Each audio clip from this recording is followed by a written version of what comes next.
नमस्कार दोस्तों, हमारे YouTube चैनल में आप सभी का स्वागत है।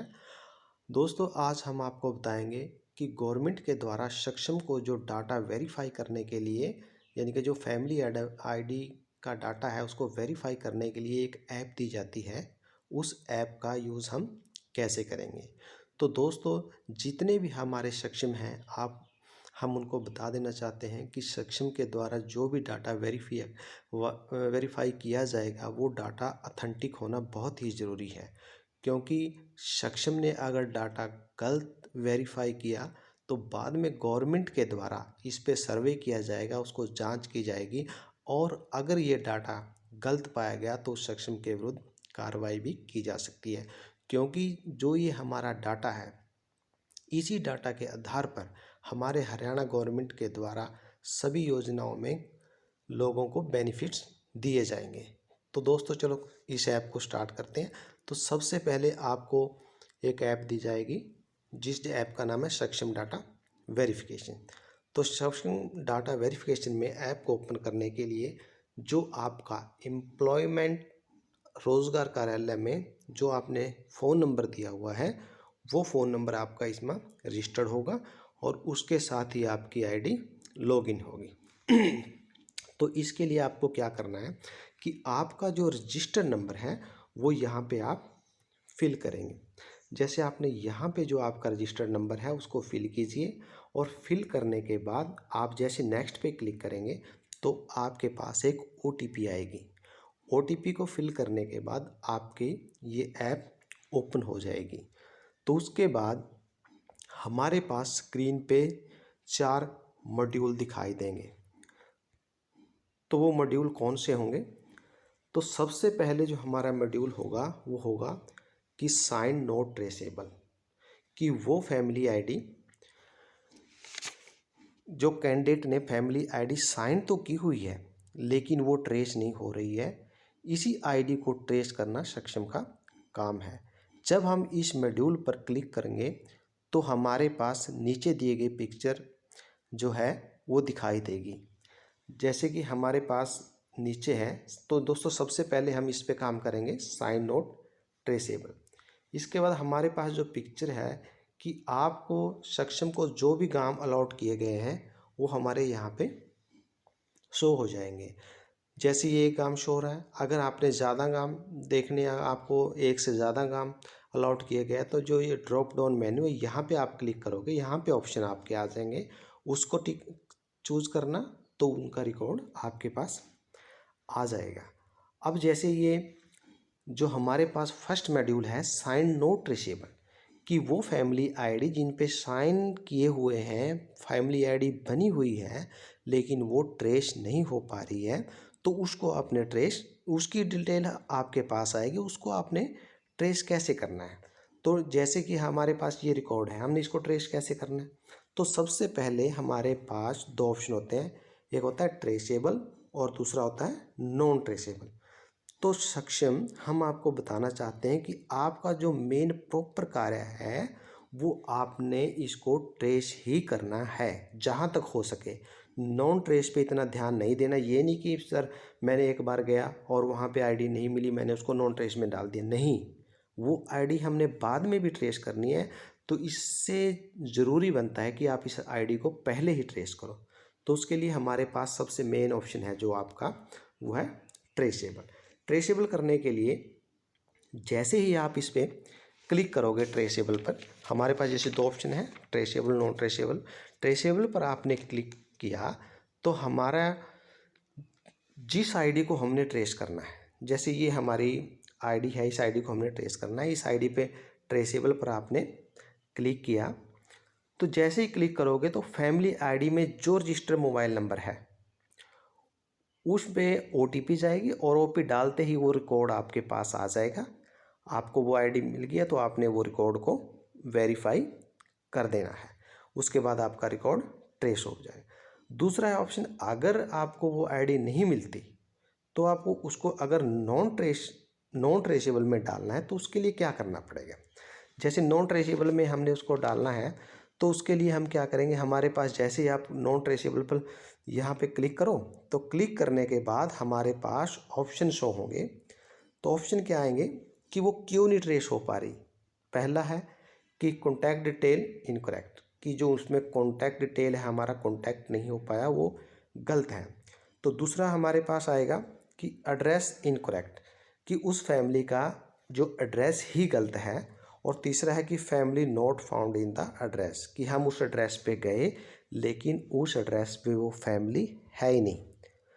तो दोस्तों, अगर आप कॉन्टैक्ट डिटेल इनकरेक्ट पर क्लिक करोगे तो एक, जैसे इस पर क्लिक किया तो एक डायलॉग बॉक्स ओपन होगा, वहाँ पे लिखा मिलेगा आर यू श्योर, कि आर यू श्योर हो कि ये इनकरेक्ट है। अगर आप श्योर हो तो आप उसको यस करोगे। तो जैसे ही आप इनकरेक्ट डिटेल वाले पे क्लिक करोगे, इसमें वही ऑप्शन आता है are you save, are you want to save, yes no, आप यस करोगे। अगर आप श्योर नहीं है तो आप नो करोगे। फैमिली नोट फाउंड पे भी यस नो, और तीनों ऑप्शन में सेव का बटन आ जाएगा। तो ये तो हमारे हैं कि अगर जो फैमिली नॉन साइंड है लेकिन ट्रेसेबल नहीं है, साइंड नोट वाली।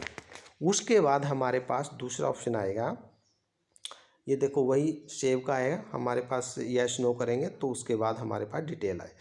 तो दूसरा जो हमारे पास ऑप्शन आता है वो है नोट साइंड, कि जो फैमिली है, इस मॉड्यूल का अर्थ होता है कि कैंडिडेट ने, जिसकी फैमिली आईडी है, उसने फैमिली आईडी तो बनवा ली है और बिना साइन के ही उसको अपलोड करवा दिया है, या उसको अपलोड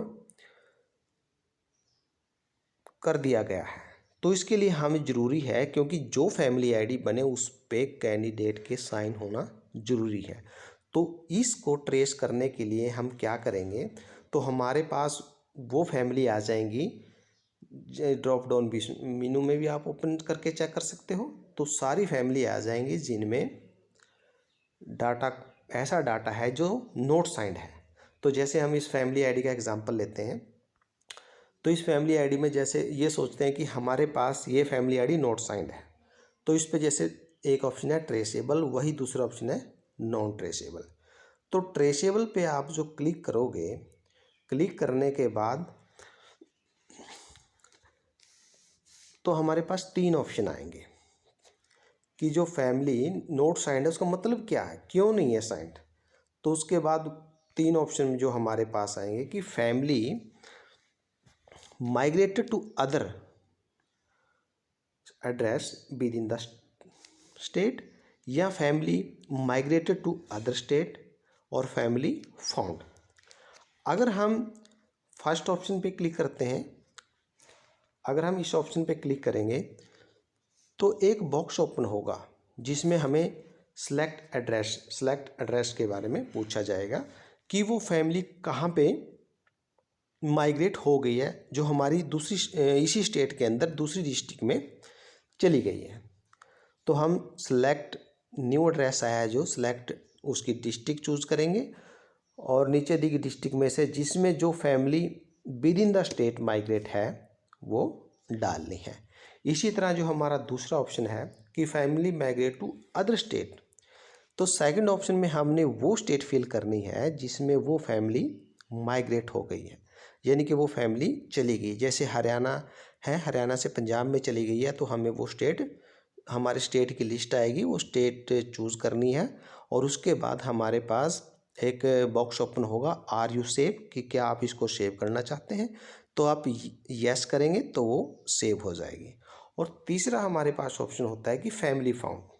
फैमिली फाउंड में आता है कि अगर फैमिली मिल गई है तो उसको, और उसको साइन की हुई फैमिली आईडी अपलोड करने के लिए कहेंगे। जैसे हम गए वहाँ पे हमें फैमिली आईडी मिल गई है, तो हम उस कस्टमर को कहेंगे या जो कैंडिडेट है उसको कहेंगे कि आपकी फैमिली आईडी साइन नहीं है, आप उस पर साइन करवाएं, सीएससी सेंटर में जाए, वहाँ से उसको अपलोड करवाएं। अपलोड करने के बाद आपके पास जो एक फ़ाइल आएगी, यानी कि अपलोड की हुई है, उसके बाद आपने उसको क्या करना है, अपलोड करना है। अपलोड करने के लिए वहाँ पे एक स्टैंडर्ड साइज़ होता है, जैसे कि कितने एमबी का साइज़ है उतनी की फ़ाइल बना के आप उसको कैंडिडेट से लेके इस पर अपलोड कर देंगे। अपलोड करने के बाद आप फाइल को सबमिट कर देंगे। तो उसके बाद तीसरा जो हमारा मॉड्यूल है वो मॉड्यूल आपके पास आएगा कि SGE नॉट ट्रेसेबल, कि इसमें वो लोग आएंगे जिनकी पेंशन लगी हुई है लेकिन उनकी फैमिली आईडी नहीं है या उनकी डिटेल हमारे पास अभी तक नहीं है। इसमें भी हमारे पास दो ऑप्शन होते हैं कि ट्रेसेबल और नॉट ट्रेसेबल। जब हम ट्रेसेबल पर क्लिक करेंगे तो हमारे पास ये ऑप्शन आपको दिखाई देंगे कि has PPT ID, living with someone who has PPID but not added in family, living with someone who does not have family ID, living alone with no family ID। यानी कि अगर उस पेंशनर की family ID है तो इस पर click करेंगे, अगर वो किसी और व्यक्ति के साथ रहता है और जबकि उसकी फैमिली ID है और जो पेंशनर है उसकी फैमिली ID में वो ऐड नहीं है। तीसरा है कि लिविंग विद सम, कि वो किसी और के साथ रहता है, who does not have PPID, कि किसी और के साथ वो रहता है पेंशनर लेकिन उसकी भी फैमिली ID नहीं है, तो वो इसमें आएगा। और living alone with no PPID, या वो जो हमारा पेंशनर है वो अकेला ही रहता है और उसकी PPID नहीं है, तो हम इस पर क्लिक करेंगे। इसमें हमारे पास जो ऑप्शन है कि अगर PPID है तो उस पर क्लिक करोगे और एंटर PPID करोगे, तो एंटर PPID यहाँ पे आप PPID उसकी लिखोगे, लिखने के बाद सर्च करोगे। दूसरा है कि अगर PPID नहीं है, अगर PPID नहीं है और वो किसी और के साथ रहता है, तो जहाँ जो हमारा पेंशनर है उसका आधार कार्ड होगा, उसके आधार कार्ड पे OTP वेरीफाई करोगे और यहाँ पे जो फैमिली ID आपने लिखनी है वो फैमिली ID आपने लिखनी है जिसके साथ वो रह रहा है। और बाकी जो सारी ही इन्फॉर्मेशन है इसमें, जैसे नाम, father name, mother name, mobile, date of birth, gender, ये सारी ही आपने जो पेंशनर है उसकी इन्फॉर्मेशन फिल करनी है। उसके बाद आप इसको सेव करोगे। और तीसरा ऑप्शन है कि जिसके साथ वो रह रहा है उसकी भी फैमिली ID नहीं है अगर, तो यहाँ पे जो हमारा पेंशनर है उसका आधार कार्ड फिर वेरीफाई करेंगे, क्योंकि जिसके साथ वो रहता है उसकी फैमिली ID नहीं है, तो आपने क्या करना है कि यहाँ जो हमारा पेंशनर है उसकी name, father name, mother name, mobile, gender, date of birth, ये सारी इन्फॉर्मेशन फीड करके सबमिट कर देना है, यानी कि सेव कर देना है। तो ये हमारे पास ऑप्शन है। और इसके बाद जैसे आया कि living alone with no PPID, तो उसको हम जाके PPID बनाने के लिए कहेंगे। तो उससे बाद हमारा ऑप्शन आता है अगला कि सेंटर PSU डाटा। तो सेंटर PSU डाटा क्या होता है कि वो डाटा वेरीफाई करना है जो लोग सेंट्रल गवर्नमेंट में लगे हुए हैं, उनका डाटा गवर्नमेंट ने हमारी इस ऐप में डाल दिया है। हमें सिर्फ ये वेरीफाई करना है कि वो लोग जिनका डाटा इस ऐप में आपके पास आया है वो लोग अब भी सेंट्रल गवर्नमेंट के एम्प्लॉई हैं या वो सेंट्रल गवर्नमेंट से स्टेट गवर्नमेंट में कन्वर्ट हो चुके हैं या उन्होंने वो जॉब छोड़ दी है, वो किसी और फील्ड में जा चुके हैं। तो इसके लिए आपने क्या करना है, आपके पास जैसे ही आप इस पर क्लिक करोगे तो आपके पास वो डाटा इस मॉड्यूल में दिखाई देगा। जैसे हमारे पास ये फैमिली ID है, तो ये इस फैमिली ID का हमने ये सेंटर PSU डाटा चेक करना है।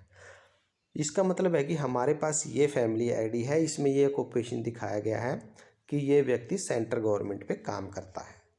अब हमने सिर्फ यही जाके वेरीफाई करना है कि क्या ये सेंट्रल गवर्नमेंट में अब भी काम कर रहा है।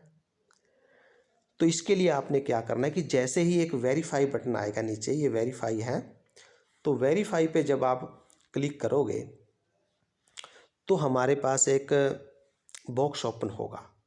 बॉक्स ओपन होगा, हम आपको इसमें नीचे दिखा देते हैं। जैसे ये बॉक्स ओपन होगा तो यहाँ पे सिलेक्ट ऑक्यूपेशन, आपने ऑक्यूपेशन सेलेक्ट करना है, यानी कि वो जो सेंट्रल गवर्नमेंट एम्प्लॉय है उसका ऑक्यूपेशन अब लेटेस्ट क्या है, अब वो लेटेस्ट क्या काम कर रहा है। तो यहाँ पे जैसे आप सिलेक्ट करोगे तो सिलेक्ट करने के बाद हमारे पास एक ड्रॉप डाउन लिस्ट ओपन हो जाती है। जैसे ये ड्रॉप डाउन लिस्ट ओपन हो जाती है, इसमें से आप चूज़ करोगे कि क्या वो सेंट्रल गवर्नमेंट का स्टेट गवर्नमेंट का एम्प्लॉय तो नहीं है आप, ठीक है, ये स्टेट का है या शॉपकीपर है या कुछ उसने ऑक्यूपेशन अपना चेंज तो नहीं कर दिया। तो जो उसका लेटेस्ट ऑक्यूपेशन है आप उससे पूछोगे, पूछने के बाद जैसे अगर वो अब एग्रीकल्चर में चला गया, उसने नौकरी छोड़ दी, या वो स्टेट से सेंटर से स्टेट में चला गया, तो यहाँ पे आप उसको चूज़ करके सेलेक्ट किया, चूज़ किया, उसके बाद सबमिट बटन पे आप क्लिक करोगे। तो क्लिक करने के बाद ये हमारा जो सेंटर गवर्नमेंट का पीएसयू का डाटा है वो वेरीफाई हो जाएगा कि वो जो पहले व्यक्ति सेंटर गवर्नमेंट में काम करता था अब वो स्टेट में चला गया, या उसने नौकरी छोड़ दी, या वो कोई और काम करने लग गया। तो हमने सिर्फ इसमें सेंटर गवर्नमेंट वाले में यही वेरीफाई करना है कि जो लोग सेंटर गवर्नमेंट में लगे हुए हैं वो अब क्या काम कर रहे हैं। तो दोस्तों ये था आपका मॉड्यूल कि सक्षम को डाटा वेरिफिकेशन कैसे करना है। एक बार फिर बता देना चाहता हूँ कि हमारे पास जो 4 मॉड्यूल हैं इसी मॉड्यूल पे हमने काम करना है, और जो भी आपने काम करना है वो काम आपका ऑथेंटिक होना ज़रूरी है, ताकि बाद में सक्षम को किसी तरह की कोई परेशानी का सामना ना करना पड़े। और हरियाणा गवर्नमेंट के द्वारा जो स्कीमें इस फैमिली आईडी के द्वारा दी जाएंगी वो सही लोगों तक पहुंच सके। तो दोस्तों आशा है आपको ये वीडियो पसंद आई होगी। अगर आपको कोई भी क्वेश्चन इसके बारे में पूछना है तो आप हमें कमेंट सेक्शन में लिख सकते हैं। Thank you.